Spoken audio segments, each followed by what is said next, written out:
You have to learn Blender, and when you open it you are overwhelmed by the amount of buttons and views. The UI seems to not work correctly since you can neither move the gray cube nor move the view left or right. I have good news for you. You found the perfect place to start your Blender journey. This series of tutorial videos focuses 100% on learning Blender, teaching you everything you need to know.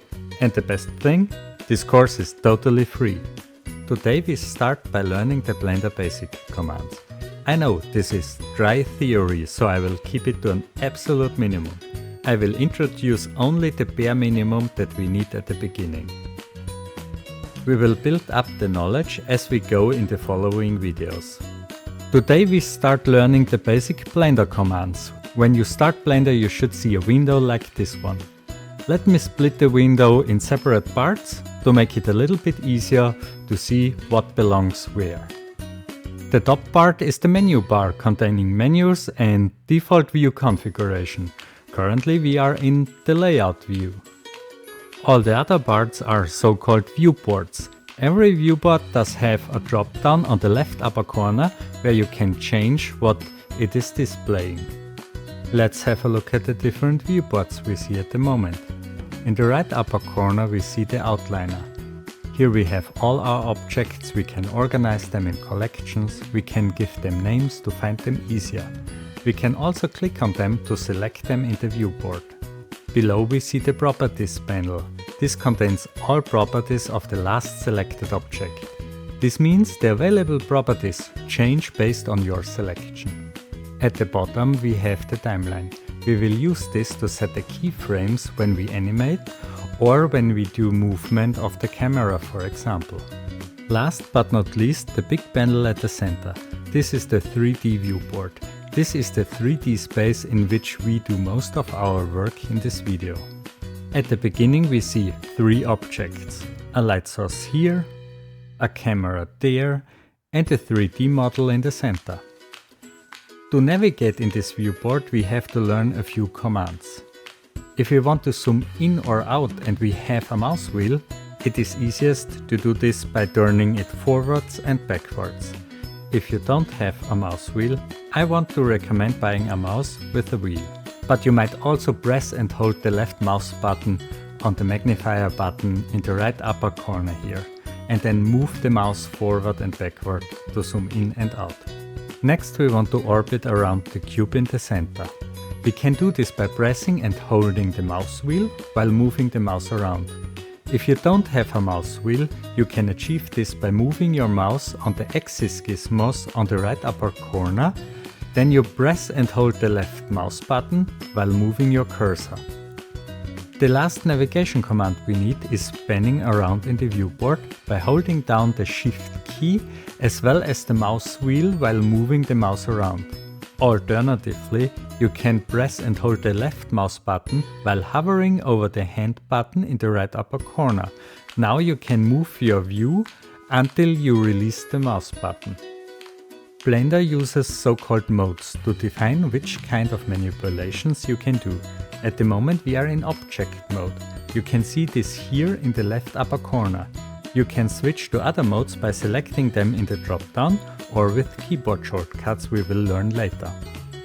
In the object mode the commands we will use most are rotate, grab and scale. To test them we first select the cube by doing a left click on it. It should become highlighted by an orange border. Now we click in the tool selection area on the left side on the 4 arrow symbol. The cube does now have the arrow gizmos marking the 3 axes we can move the cube. You can move it by clicking within the right circle to do a free movement in all directions, or you click on an arrow to move only in a specific axis. You can also achieve this by pressing G for grab. If you have grabbed the cube you can press X, Y or C to select the axis you want to move the cube on. You can also hold down Shift while pressing X, Y, C to move your cube along the other axis. For example, we can press G and Shift C to move along X and Y only. If you do this, you should also recognize that the axes you can move on are highlighted. The next command is scale. So we press the scale button on the toolbar to get the gizmos for scaling displayed at the cube. It works like the movement tool, means you can press and hold your mouse button while within the white circle to scale in all directions. Or you do it exactly on one of the axis handles to scale along a specific axis. The keyboard shortcut for this is S like scale, and restricting the axis with pressing X, Y or C or Shift plus X, Y or C works as well.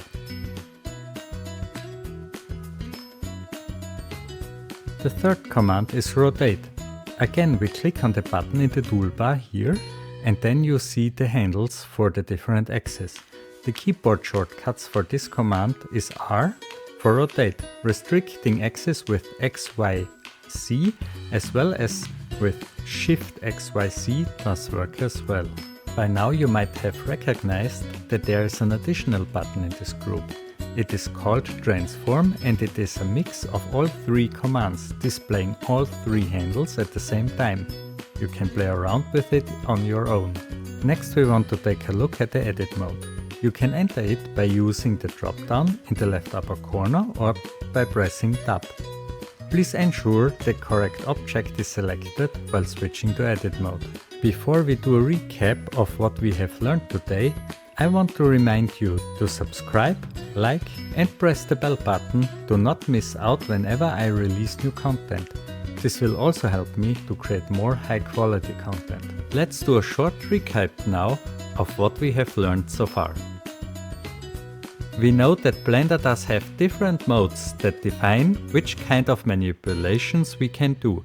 At the moment we know about object and edit mode. We can switch between these by selecting them in the left upper corner or by pressing Tab. The program consists of viewports and we can configure them. The properties panel is based on the selected object. To navigate the 3D viewport, we scroll the mouse wheel forward and backward. We hold down the mouse wheel and move the mouse to orbit around the model. We hold down Shift and the mouse wheel while we move the mouse to pan the view in all directions. If you don't have a mouse wheel, you can find the icons for this in the right upper corner of the 3D viewport. You can also do basic manipulations with S for scale, R for rotate and G for grab. In both modes we can use X, Y or C to restrict the axis for the manipulation. If we use Shift and an axis, we manipulate all axes but the selected one. If we don't want to use shortcuts, we can find the buttons for it on the left side. That's it for the theory part. I want to ask you to practice everything we have learned so far.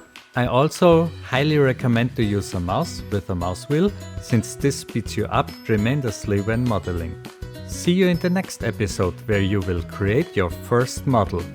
See you and don't forget to like and subscribe.